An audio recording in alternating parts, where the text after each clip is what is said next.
لربما مات الشعر محترقا بين أصابعي، وشهر أيلول كل ما بقي في داخلي. خريف طويل يحن إلى أي ربيع عابر لتتفتح فيه أزهار قلبي، ولكي لا أقوى على مسامحتك. بماذا تريدني أن أصف شهر أيلول المصفر؟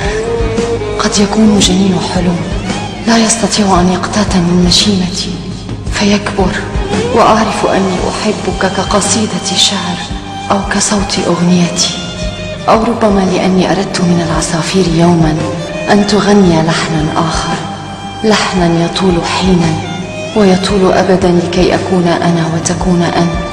لكن غناء الملحنيين لم يعرف غير الجنائز، فصرت ألما يحلق فوق أضرحتي، وأنا أعاتب ذاك القلب عندما يتم قصيدتي، وأهمل شالي يلوح عاريا فوق خشب تابوتي فيكتب النهاية قبل البداية.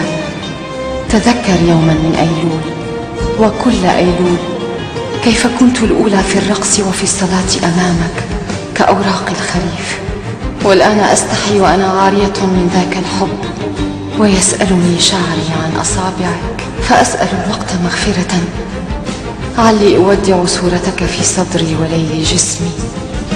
والآن أسأل القلب ألا يعفو عن قلبك.